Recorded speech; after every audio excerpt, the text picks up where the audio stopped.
Acústica Noticias presenta Acústica Rural, el informativo con los pies en la tierra. Conducen José Luis Reyes y Armando Soto. Muy buenos días, amigos de Acústica Rural. Somos la primera cadena de agronegocios en México, transmitiendo lo más importante de la información generada en el sector de la producción primaria y agroindustrial. Como cada mañana, saludo con mucho gusto a mi compañero y amigo, el médico veterinario Armando Soto Ordaz. Armando, buenos días, bienvenido. ¿Qué tal, José Luis? Muy buenos días, apreciable auditorio que nos ve y nos escucha a lo largo de la República Mexicana a través de Acústica Rural en el 1150 de AM en la Ciudad de México, 1120 de AM en la ciudad de Guadalajara, Jalisco, y en el 600 de AM en la ciudad de Monterrey, Nuevo León. También saludamos a los amigos allá en Tantoyuca, Sierra Norte del estado de Veracruz, Sierra Norte de Puebla, Chilpancingo, Guerrero y Empeto en el estado de Yucatán. Y saludamos con agrado a los amigos que nos ven a través de la gran cadena Albavisión, canal 13.1 en el sur, sureste, centro, occidente y noreste de la República Mexicana. Y a todos los amigos involucrados en este sector primario, sector producción de los alimentos, un sector que pues dinámico en esta producción de alimentos para llevarlos a la mesa de los mexicanos con calidad. Bien, José Luis, hoy tenemos entrevistas de interés en el ámbito agrícola, pues frutal también, y que nos dan pues los expertos en esta materia. Así es, Armando, vamos a conversar unos minutos con la doctora Carolina Hernández. Ella es directora de Coordinación y Vinculación en el campus Huimanguillo del Instituto Nacional de Investigaciones Forestales, Agrícolas y Pecuarias, el INIFAP.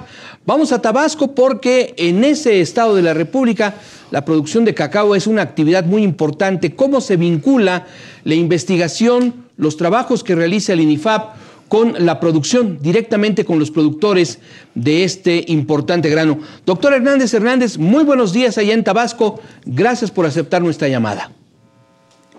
Muchas gracias por la invitación. Buenos días a todos. Gracias, doctora. Bueno, coméntenos, háblenos de la importancia que tiene el cacao dentro de la producción agrícola del estado de Tabasco y perfílenos un poco cómo se está vinculando el INIFAP a través de los trabajos que realiza con la producción de cacao en el estado de Tabasco. Sí, bueno, pues en realidad el cacao aquí en el estado de Tabasco tiene una importancia prehispánica, ¿no? Como ya sabemos, bueno, muchos de nosotros sabemos y algunos otros no, a lo mejor para esto el cultivo de cacao es nuevo, pero pues el cacao pues tiene más de 500 años de historia y tradición en nuestro país, en México, y especialmente en esta zona del estado, en el estado de Tabasco, en el estado de Chiapas, que son los dos estados productores de mayor importancia a nivel nacional. Y bueno, pues en el INIFAP hemos estado trabajando desde hace muchísimos años. Yo creo que llevamos una trayectoria de trabajos en investigaciones de más de 40 años. El INIFAP, nuestro campo experimental Huimanguillo, inició trabajos aquí en el estado en el año de 1981. Y pues a partir de entonces el cultivo de cacao siempre ha sido prioritario en nuestra atención, en nuestras investigaciones. Compañeros investigadores que iniciaron trabajando en ese tiempo, pues llevaron a cabo colectas a nivel nacional y en el estado de Tabasco, sobre todo en el estado de Chiapas, y también a nivel internacional. Entonces se han traído híbridos, se han traído materiales de otros países de Sudamérica, se han introducido aquí en nuestro banco de germoplasma que tenemos actualmente en el estado en nuestro campo experimental. También hay otro banco de germoplasma, otra réplica del banco de germoplasma en el estado de Chiapas. Perdón, doctora Hernández. Doctora, disculpe que la interrumpa. Estamos teniendo problemas con la comunicación. Escuchamos con dificultad los lugares en donde el INIFAP tiene bancos de germoplasma de las diferentes variedades que se han recolectado. ¿Nos podría repetir ese fragmento, si es tan amable? Sí, tenemos bancos de germoplasma en dos de nuestros campos experimentales. En el campo experimental de Rosario Izapa, ubicado en el estado de Chiapas, y aquí en el campo experimental Huimanguillo, ubicado en el estado de Tabasco, también tenemos otro una copia, bueno, sí, una réplica de este banco de germoplasma, que son materiales que nos muestran ampliamente la diversidad que existe en el cultivo de cacao. Y doctora Carolina Hernández, Armando Soto, muy buenos días. Doctora, si nos puede dar también una referencia de estos 40 años de trabajo del INIFAP, con el trabajo que hace el INIFAP, los productores, en traer nuevas genotípicos híbridos para tener una rentabilidad, pues competitividad para otros países. También México está importando más del 80% de cacao de otros países para cubrir la demanda que en la industria mexicana, en la industria chocolatera, en la industria de la confitería y otros que pues no logramos por la cantidad que tenemos de cacao. Esto va también a la siembra o entrega de otros plantas nuevas, enseñar o capacitar al productor, y también en el terreno de la moniliasis, cómo se está enfrentando en Tabasco y en otros estados de la República que son productores de cacao. Sí, mire, claro, bueno, como les comentaba en el principio, pues el cacao tiene una importancia prehispánica, ¿no? Desde hace más de 500 años su cultivo ha sido importante.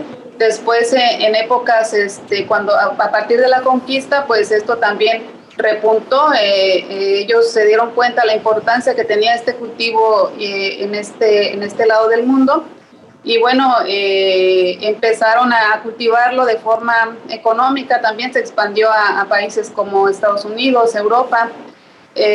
Posteriormente, bueno, esto fue en el principio, nace en los años 1500, 1600, 1700, pues la producción mundial de cacao se concentró, la importancia económica pues estuvo aquí en América. Después, pues debido a la demanda también a nivel mundial, pues hubo un boom de la demanda después de la conquista. Entonces, pues ya esta parte de la República, esta parte del mundo, pues como que empezó ya no era suficiente. Entonces se expandió su cultivo a otros países del mundo, como lo es África, países asiáticos también. Entonces, pues allí se concentró sobre todo el mayor volumen de producción. Sin embargo, pues nosotros pues también como países productores americanos, además de volumen, pues tenemos también calidad, muchísima calidad, porque el cacao es originario de este lado del mundo, ¿no? De América. Entonces, es cacao de muy buena calidad, también porque tenemos también la importancia del manejo post cosecha. Entonces, esta parte del mundo se identifica por producir un cacao de buena calidad, sobre todo en México y en el estado de Tabasco. Se produce un cacao se le da un proceso de fermentación y secado muy bien manejado, que eso nos incrementa también la calidad en cuanto a sabor y en cuanto pues a muchos aspectos, ¿no? En limpieza. Y pues eso nos da también, le da al estado de Tabasco, al cacao del estado de Tabasco una mayor importancia a nivel de calidad. Después, pues sí es verdad que a partir del siglo pasado, a finales de los años 90, a principios de los 2000, pues las enfermedades que están afectando el cultivo, pues llegaron a México. Entonces, pues a partir de ahí nosotros empezamos a tener un déficit bastante importante. Las enfermedades, pues ya no fue posible soportarlas. Las plantaciones también tenemos una característica muy que identifica mucho a las plantaciones de esta región del país, es que ya tiene muchísimos años de plantadas, ya no se han renovado. Entonces, pues eso también influyó para que las enfermedades como la moniliasis y otras como la mancha negra, pues pegaran mucho más fuerte. Entonces, y pues en realidad no se le ha dado también la importancia en cuanto a apoyos a lo mejor productivos a nivel de Secretaría de Agricultura, pues también apoyos a los productores, ¿no? Para que ellos renueven sus plantaciones y se dediquen y realmente vean el cultivo de cacao como un producto rentable, como un producto, pues la importancia que tiene a nivel mundial, ¿no? Un producto económicamente rentable y que ellos también obtengan de ese producto pues una ganancia que les incentive a seguir trabajando en el cultivo y a seguir renovando sus plantaciones, ¿no? Ya no quedarnos con esas plantaciones que tienen muchísimos años de sembradas y que realmente ya no están dando realmente el beneficio económico que debería de dar. A ese respecto, doctora Carolina, explíquele al auditorio de Acústica Rural cómo se vinculan estos bancos de germoplasma que tiene el INIFAP en Chiapas y en Tabasco para que los productores puedan conocer mejores variedades y pueda darse esa renovación de cultivos de la que usted nos ha hablado. Los invitamos también a que todas las asociaciones de productores se acerquen a nuestros campos experimentales, a los productores de forma individual que les interese renovar sus plantaciones, pues acercarse, ¿no? Aquí a nuestros campos, tanto en Tabasco como en el estado de Chiapas, estamos ubicados muy estratégicamente en puntos donde tiene fácil acceso.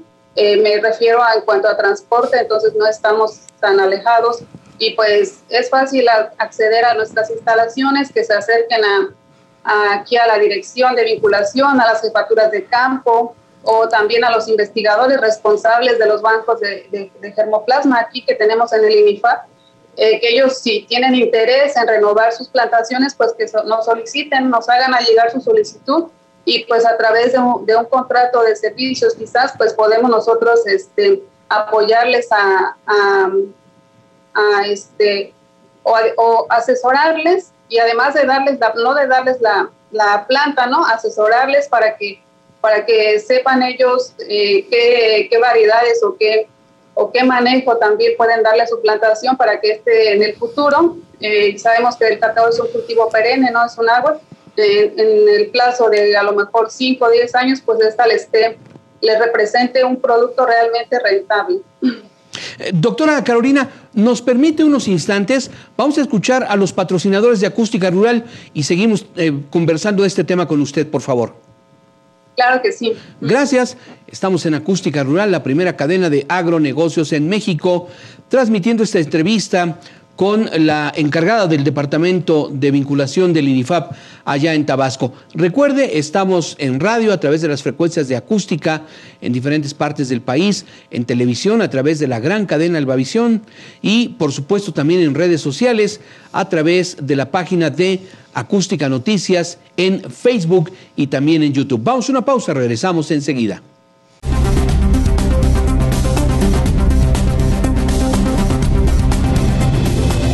Continuamos, amigos de Acústica Rural, la primera cadena de agronegocios en México, y estamos conversando sobre vinculación entre el INIFAP y los productores de cacao de esa región del sureste de nuestro país. Estamos conversando con la doctora Carolina Hernández, directora de Coordinación y Vinculación del INIFAP en Tabasco, en el campo experimental Huimanguillo.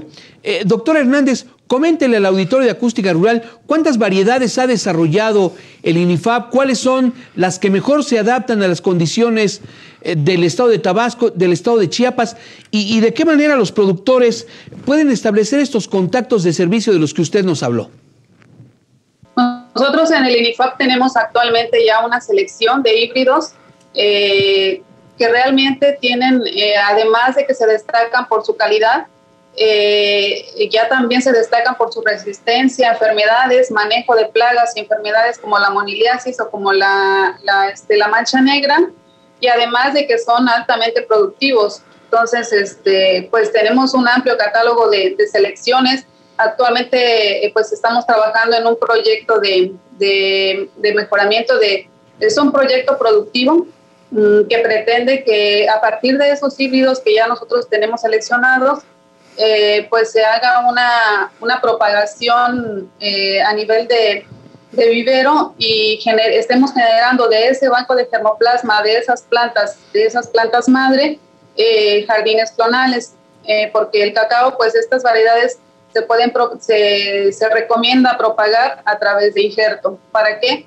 Pues para mantener su homogeneidad genética y también para reducir la variabilidad y también para para reducir el periodo de juvenilidad. En lugar de tener un árbol que nos esté produciendo quizá entre sus primeros frutos a los 6 o 7 años, nos comienza a producir a los 2 y 3 años.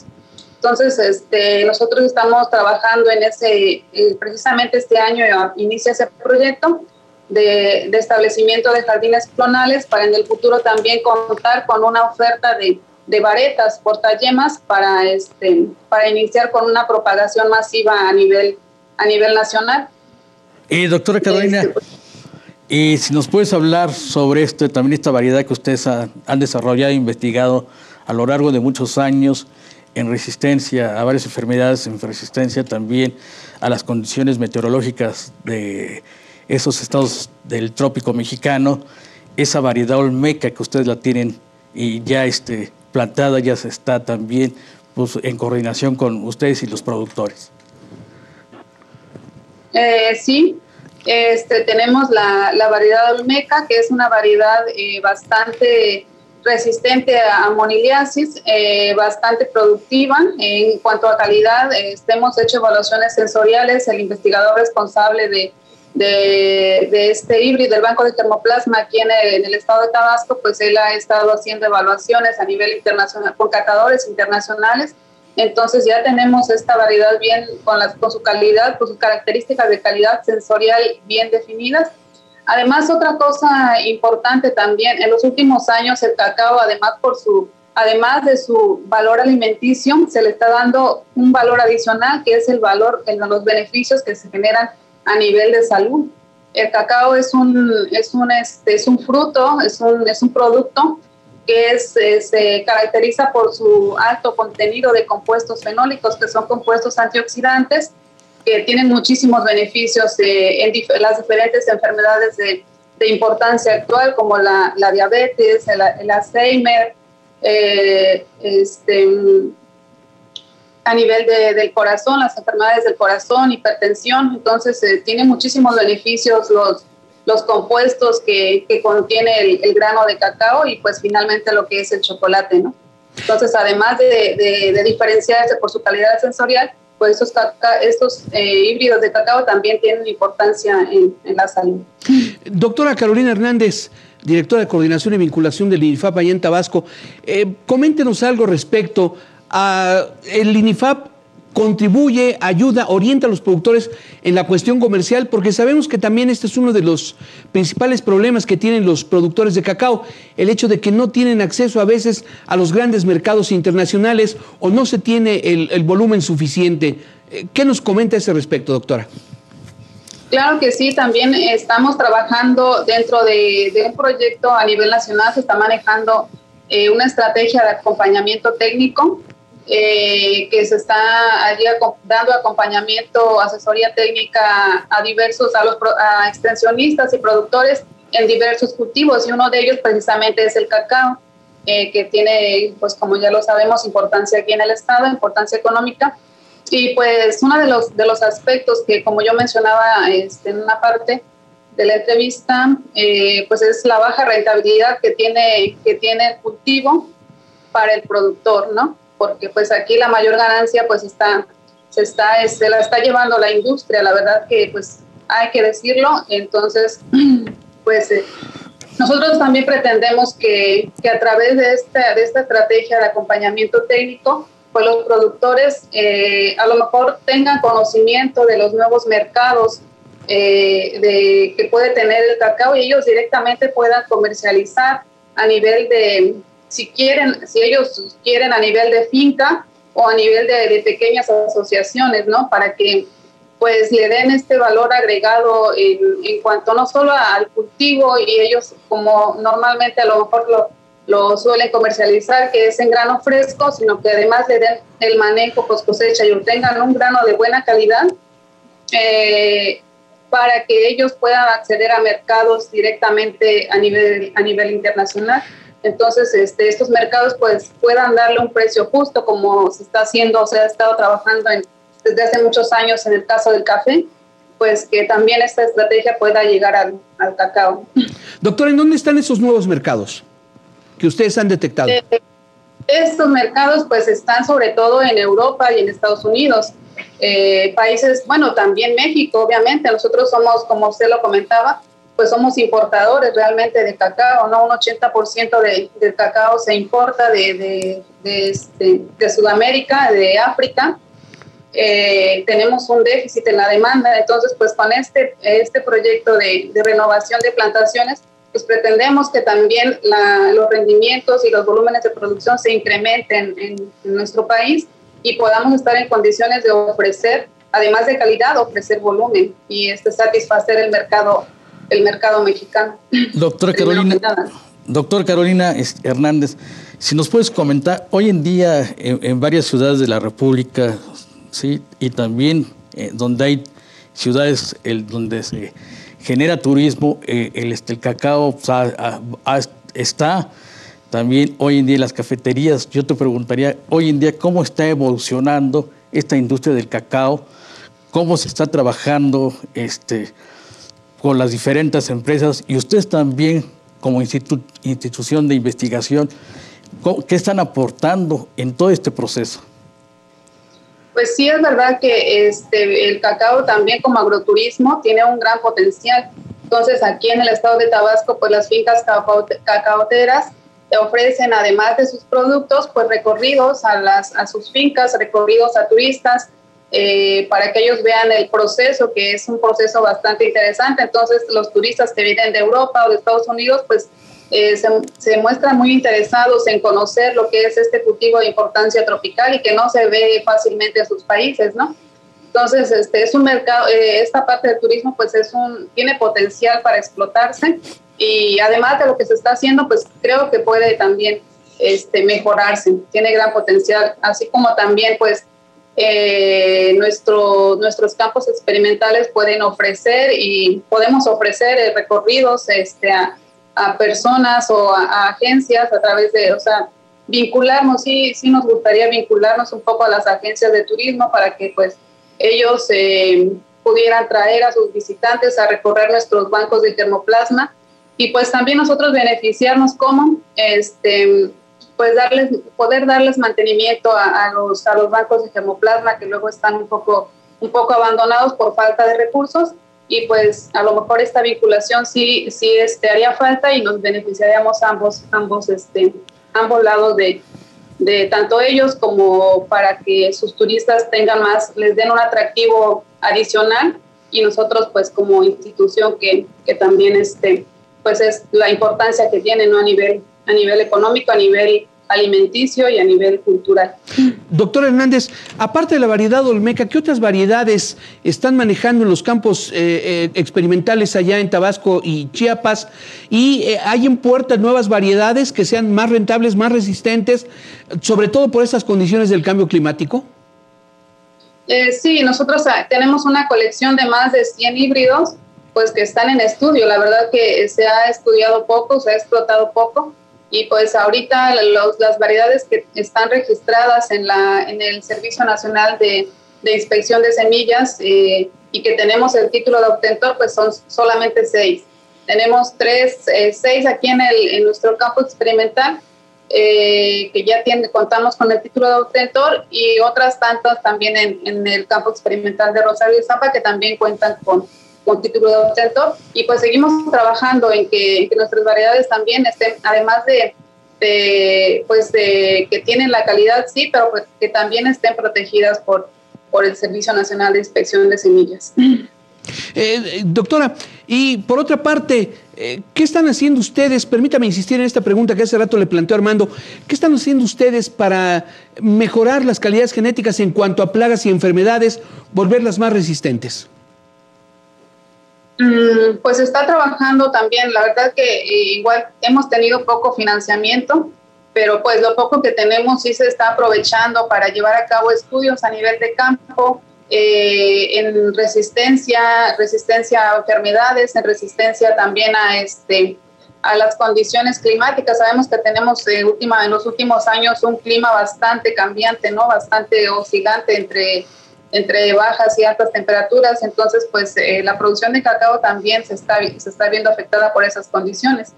Entonces, pues, no obstante, yo creo que además de ofrecer variedades que resistan a estas enfermedades, también muy importante es el manejo agronómico. Es darle un manejo integral al cultivo. Entonces, pues bien importante es la asesoría técnica, el manejo, que nuestros investigadores tienen bastante experiencia en el manejo agronómico del cultivo, y pues y nosotros también ofrecemos cursos de capacitación. Queremos implementar en el corto plazo también un diplomado en el manejo agronómico, exclusivamente en el cultivo de cacao, en sus diferentes áreas, como lo es el manejo agronómico, manejo post cosecha, industrialización y comercialización. Doctora Hernández, perdón que le interrumpa. Llegamos a la parte final de esta entrevista. Lamentablemente no nos queda más tiempo. Le agradecemos muchísimo que nos haya tomado esta comunicación. Muchas gracias a ustedes por la invitación. Gracias, doctora. Gracias. Vamos a una pausa. Continuamos con más en Acústica Rural, la primera cadena de agronegocios en México.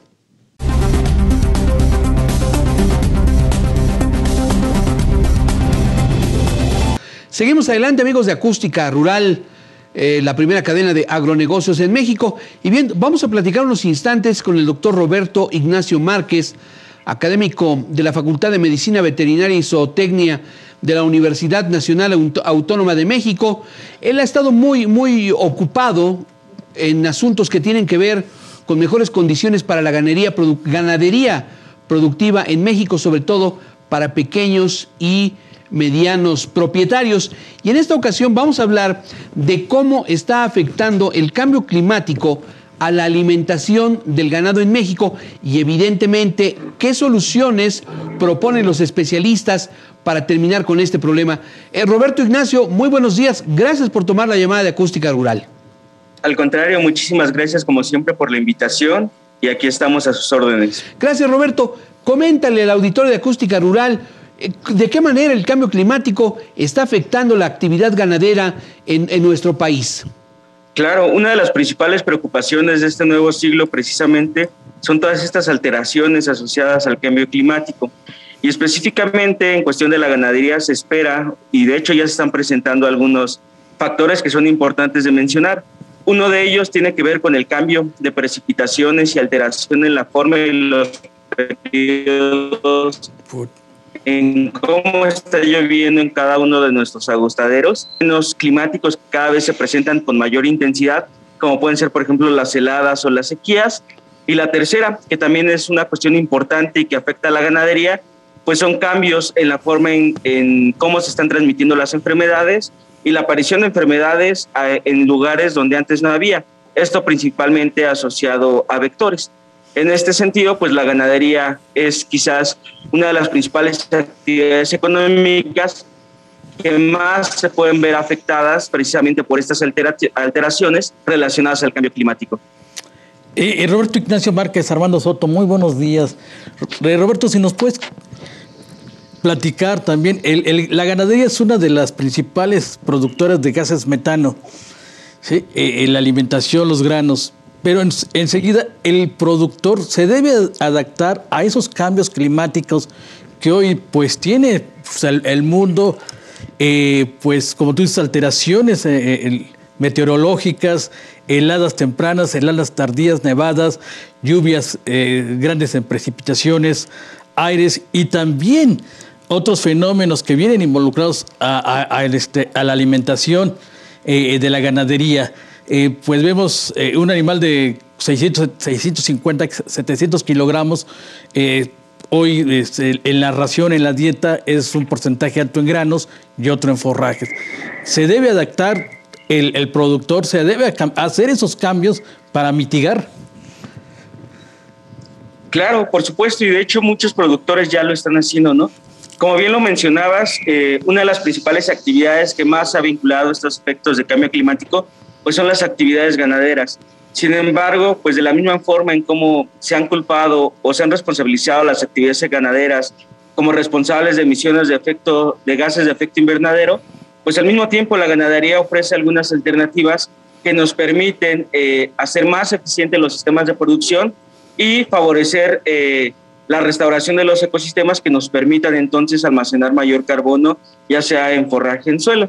Y precisamente cuando uno toca estos temas, pues pareciera que es algo realmente nuevo. Sin embargo, a nivel nacional y en muchas comunidades, pues muchos productores ya realizan algunas actividades que les permiten hacer frente a cada uno de estos efectos negativos que ya habíamos mencionado.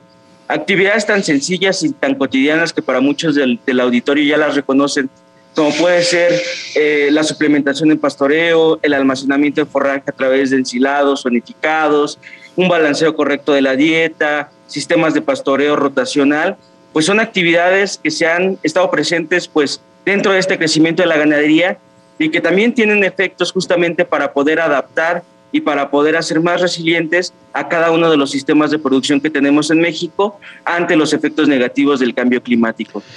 Roberto, hace unos instantes mencionaste 3 efectos del cambio climático en la ganadería. Uno de ellos son las alteraciones en los regímenes de lluvia, más temporadas de frío, más temporadas de calor extremo, y también la transmisión de nuevas enfermedades. Justo cuando hablabas del segundo, tuvimos una interrupción. ¿Nos podrías reiterar estos 3 elementos? Y por otra parte, Roberto, ¿el cambio climático está afectando la calidad de los alimentos que se producen para el ganado? Claro, como lo mencionaba, son estos 3 grandes afectaciones que se han descrito. El cambio en la forma y la fuerza con la que en algunos sitios llueve, la intensificación de algunos efectos de fenómenos naturales, como pueden ser incendios forestales, la presencia de heladas, y el tercero, como bien lo mencionábamos, este cambio en la distribución de las enfermedades. Es importante señalar que todos estos 3 efectos, a final de cuentas, pues impactan dentro de la producción ganadera, y específicamente los primeros 2 sí alteran, quizás no a veces en cuanto a la calidad de los alimentos, pero sí en cuanto a la cantidad y la facilidad con la que ésta puede estar presente a lo largo del año. Por ejemplo, en sistemas en pastoreo, en donde en un sistema ve una reducción de lluvia y de repente ve una helada que antes no había una helada típica, pues puede afectar directamente la cantidad de alimento que queda disponible para el animal. Y, por ejemplo, si tenemos pensado cultivar maíz para ensilado, pues una helada que nos caiga antes de ensilar sí puede llegar a alterar pues la calidad nutricional de los alimentos. Por eso es sumamente importante para los productores pues contar con alternativas, contar con planificación que permitan hacer frente a estos fenómenos naturales que a veces son prácticamente imposibles de predecir. Roberto Ignacio, si nos puedes comentar también las causas y consecuencias que pueden afectar el cambio climático a la producción pecuaria. Lo había comentado José Luis, alteran esa producción de esos alimentos que van al ganado. Tenemos regímenes de lluvia, hoy tenemos muchos regímenes de calor. La primavera realmente no empezó en marzo, empezó en febrero.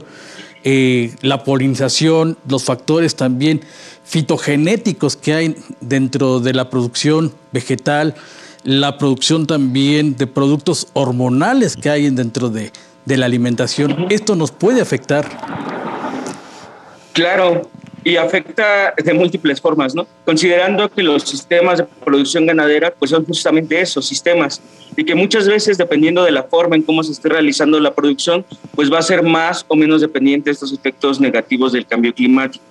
Algo que mencionas muy importante, pues es que el cambio climático no solo surge como resultado de las actividades agropecuarias, sino también surge de otras actividades como puede ser el transporte, la creación de combustibles. Y es importante mencionar que muchos de los sistemas de producción ganadera pues ocupan derivados directamente del petróleo, ¿no? Como pueden ser para la producción ganadera, como pueden ser, por ejemplo, los fertilizantes, algunos agroquímicos que surgen y que dependen directamente del precio del petróleo. ¿A qué voy con esto?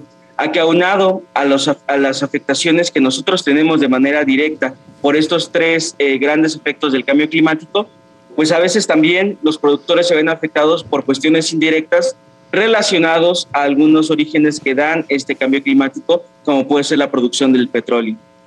Ahora, por otra parte, doctor Roberto Ignacio Márquez, académico de la Facultad de Medicina Veterinaria de la UNAM, coméntale al auditorio de qué manera se están modificando el patrón de enfermedades, cuál es el desplazamiento que se está presentando en el mundo a este respecto. Sí, principalmente cuando hablamos de estas enfermedades nos referimos a aquellas enfermedades que son transmitidas por vectores. Un vector es un animal que completa el ciclo de esa enfermedad, principalmente en el caso de ganadería, pues hablamos de garrapatas, de pulgas, de otros animales que pueden estar transmitiendo enfermedades, principalmente garrapatas.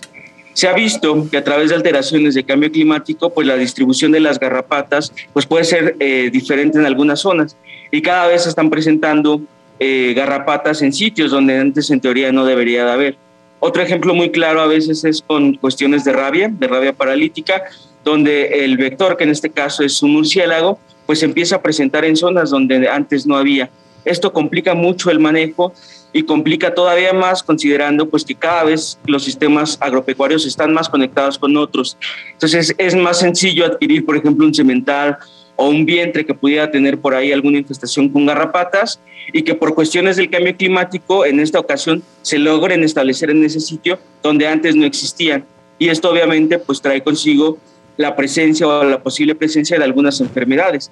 De ahí la importancia de algunas buenas prácticas de manejo en ganadería, como puede ser la cuarentena, la selección de sementales y una buena selección de compra justamente para evitar el ingreso de enfermedades a nuestros sistemas de producción ganadera. Podemos decir, Roberto Ignacio, a este respecto, y me parece muy relevante, que por ejemplo este aumento constante en la temperatura que hemos tenido en los últimos años en el planeta implicaría que enfermedades como la garrapata o esta rabia paralítica se presenten en altitudes sobre el nivel del mar superiores. Así es, en altitudes donde antes se consideraba que no existían, ¿no? Y es bien interesante porque justamente pues supone todo un reto para los programas de gobierno en cuanto a control y erradicación. En primer lugar, identificar zonas en donde ya está presente la enfermedad, pero que anteriormente se pensaba que no existía, ¿no? Y la segunda cuestión, pues ya que se identificó, qué estrategias se deben de poner en marcha para evitar que cada vez más pues vayan apareciendo en altitudes donde antes y cuando uno revisa los libros, pues simplemente no deberían de existir. Y por eso se recomienda todo este asunto que tiene que ver, por ejemplo, con la cuarentena o una revisión por parte del médico veterinario más profunda.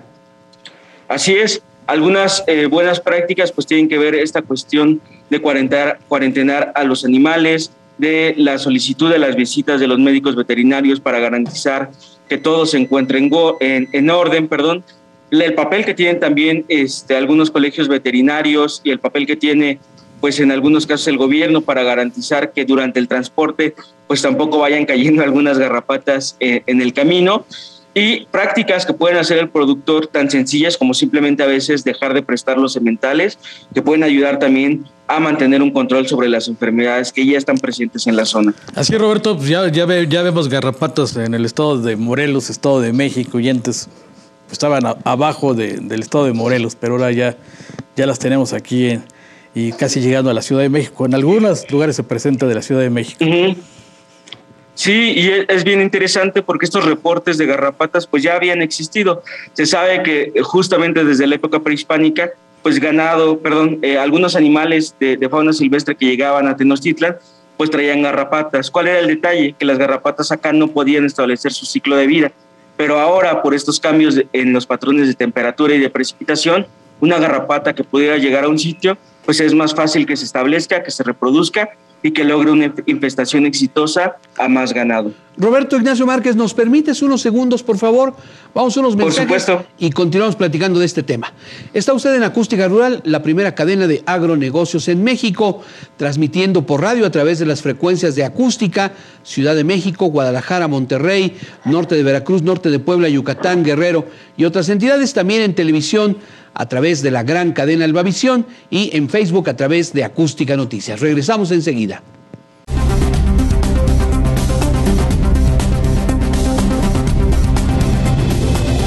Seguimos adelante, amigos de Acústica Rural, conversando con el doctor Roberto Ignacio Márquez, académico de la Facultad de Medicina Veterinaria y Zootecnia de la UNAM. Y bueno, Roberto, ¿qué podemos hacer? ¿Qué pueden hacer, mejor dicho, los ganaderos de nuestro país, sobre todo los pequeños y los medianos, para toda esta cuestión de tener una mejor alimentación para el ganado? Ya nos dijiste que a lo mejor una helada puede afectar el ensilaje o puede afectar los cultivos. ¿De qué manera podemos prevenirnos, Roberto?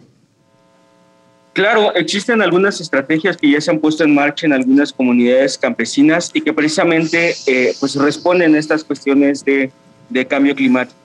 En cuestión de los animales, pues creo que el primer paso, como siempre se ha hablado, es el mantenimiento de los registros para poder identificar aquellos animales que realmente son productivos y poder descartar o desechar aquellos animales que simplemente pues a veces no producen, pero que sí tienen una demanda de alimento y de nutrientes importante.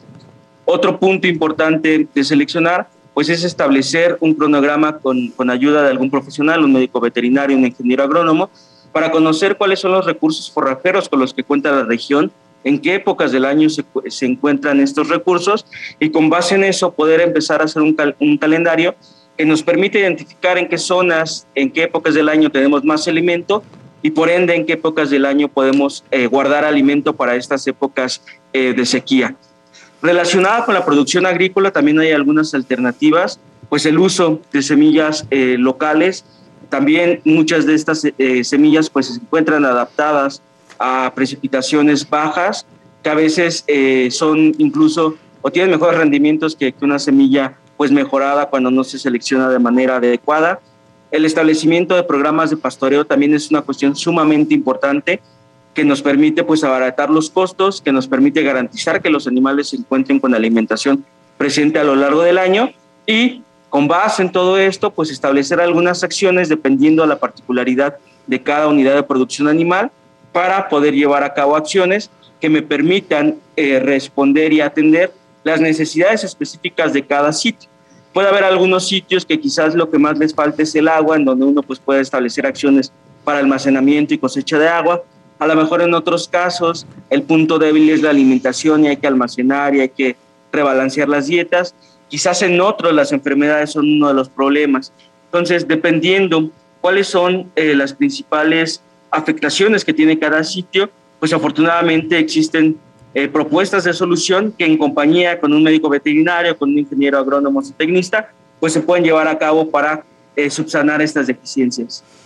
Roberto Ignacio, la ganadería hoy con problemas en el cambio climático, gases de efecto de invernadero, la mitigación que se tiene que hacer dentro de en la nutrición, en la alimentación y también que hoy sea una ganadería rentable. Ustedes como consultores, ¿qué es lo que están proponiendo, las propuestas y también las afecciones que tiene esto hacia la alimentación humana? Como consultor lo que se busca siempre es una visión a largo plazo. A veces es complicado considerando que pues muchas de las estrategias y muchas de las asesorías que se dan pues dependen o solo están vistas, por ejemplo, para planes de trabajo de un año. Sin embargo, bajo un esquema de manejo integral con una visión a largo plazo, pues se pueden establecer acciones que nos permitan sacar beneficios por todos lados, ¿no? Desde cuestiones de recuperar el suelo, en donde si recuperamos, por ejemplo, y detenemos la erosión y mejoramos la fertilidad del suelo, podemos tener a lo largo del tiempo mayor alimento, que al tener mayor alimento, pues nuestros animales no pierden tanto peso o producen más, y que a final de cuentas pues va a haber una mejor calidad y cantidad de alimento para nosotros como seres humanos. Estas visiones de manejo integral a largo plazo pues a veces son complicadas de establecer con los productores, pues existen algunas necesidades que tienen que atenderse de manera inmediata, pero el hecho de valorar esta cuestión económica de los sistemas de producción, saber cuántos animales necesito para mantener a mi familia, cuántos necesito tener con base en el alimento que tengo, más considerar la parte social, en dónde voy a vender, cómo voy a vender, a lo mejor puedo hacer diversificación de los productos, más la visión ecosistémica de restauración, pues en un largo plazo nos puede tener grandes beneficios y nos puede hacer más resilientes a efectos del cambio climático. Y al mismo tiempo, si se logra toda esta visión, pues las aportaciones de gases de efecto invernadero de la ganadería pues van a ser menores. Por lo tanto, pues también se estaría frenando estos cambios que ya se encuentran asociados al cambio climático. Ahora, por otra parte, Roberto Ignacio Márquez, ¿estas cuestiones de cambio climático afectan por igual a la producción de carne y a la producción de leche, o alguno de estos dos fines o técnicos se ve más perjudicado? A mi criterio, yo creo que los dos se afectan de la misma forma. Sin embargo, depende de qué tipo de producción sea, van a ser qué tan susceptibles o no susceptibles van a ser a estos cambios. Por ejemplo, en sistemas de producción altamente intensificados, donde dependen directamente de la producción agrícola de otros sitios, donde dependen del uso de agroquímicos, donde dependen de mucha cantidad de agua, pues son sistemas de producción altamente vulnerables. Se ha visto que los sistemas de traspatio y los sistemas campesinos, por sus características propias, por la diversificación, pues son más resilientes a estos efectos de cambio climático, ¿no? Entonces, sin importar en qué esquema de producción me mueva, si soy de traspatio o soy altamente intensivo, voy a tener afectaciones, pero las estrategias que voy a tener que poner en marcha son totalmente diferentes. En el caso de la producción de leche, la realidad es que una de las grandes demandas y complicaciones pues es la presencia de agua, que se ocupa tanto para los animales de bebida como para toda la forma de producción. Entonces, si nos vamos por agua, creo que la leche sería uno de los principales sistemas de producción mayoritariamente afectados. Y precisamente con el problema de la falta de agua, ya nos dijiste que existen varias estrategias para contrarrestar esta situación adversa. Claro, desde cuestiones de alimentación que nos permitan disminuir la demanda de agua de bebida, como puede ser, por ejemplo, la creación de ensilados, hasta estrategias como captación de agua de lluvia, cosecha de agua de lluvia, el uso de algunas plantas de tratamiento de agua en sistemas intensivos que nos disminuyan el uso de agua potable. Todas estas son estrategias que se pueden poner en marcha en mayor o en menor medida, ¿no? Sin embargo, la realidad y a lo que tenemos que movernos es que la mayor cantidad de agua que nosotros usemos en los sistemas de producción ganadera sea agua de lluvia y no sea agua potable. ¿El mejoramiento genético es una opción para enfrentar el cambio climático? Por supuesto, características genéticas de los animales, selección de biotipos, incluso de algunas razas, pueden hacer más eficientes a los animales, que pueden caminar más, consumir menos y tener mejores rendimientos que otras razas, por ejemplo, ¿no? Lo mismo con la resistencia a las enfermedades. Algunas razas son más resistentes, por ejemplo, a la picadura de garrapata y por ende son más resistentes a algunas enfermedades.